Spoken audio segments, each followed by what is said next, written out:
Chapter 32.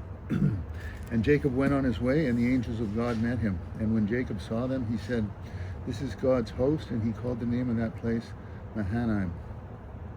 And Jacob sent messengers before him to Esau his brother unto the land of Seir, the country of Edom. And he commanded them, saying, "Thus shall ye speak unto my lord Esau. Thy servant Jacob saith thus, I have sojourned with Laban, and stayed there until now. And I have oxen and asses and flocks and men servants and women servants. And I have sent to tell my lord that I may find grace in thy sight." And the messengers returned to Jacob, saying, "We came to thy brother Esau, and also he cometh to meet thee, and 400 men with him."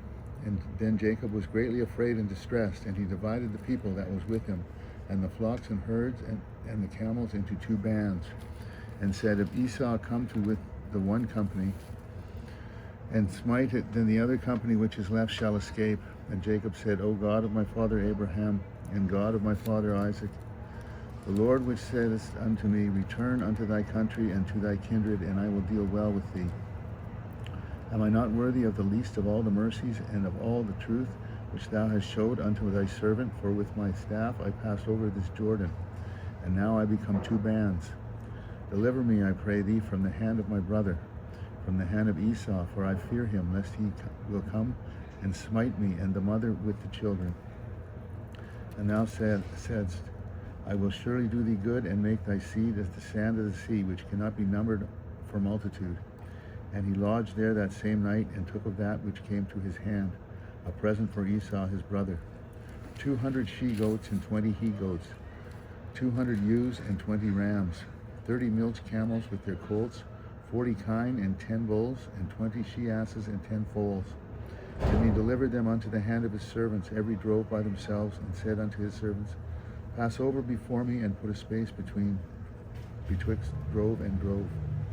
And he commanded the foremost, saying, "When Esau my brother meeteth thee, and asketh thee, saying, Whose art thou, and whither goest thou, and whose are these before thee?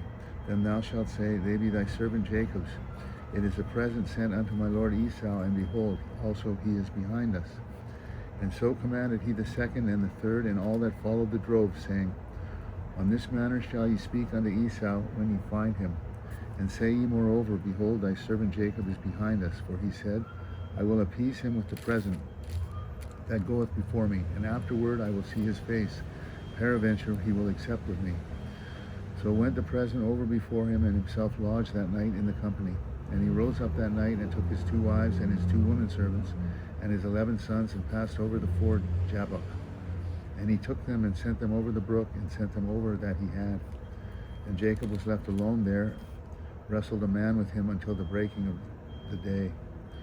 And when he saw that he prevailed not against him, he touched the hollow of his thigh. Then the hollow of Jacob's thigh was out of joint as he wrestled with him. And he said, "Let me go, for the day breaketh." And he said, "I will not let thee go, except thou bless me." And he said unto him, "What is thy name?" And he said, "Jacob." And he said, "Thy name shall be called no more Jacob, but Israel. For as a prince hast thou power with God and with men, and hast prevailed." And Jacob asked him, and said, "Tell me, I pray thee, thy name." And he said, "Wherefore is it that thou dost ask after my name?" And he blessed him there. And Jacob called the name of the place Peniel, for I have seen God face to face, and my life is preserved. And as he passed over Peniel, the sun rose upon him, and he halted upon his thigh. Therefore the children of Israel eat not of the sinew which shrank, which is upon the hollow of the thigh, unto this day, because he touched the hollow of Jacob's thigh, and the sinew that shrank.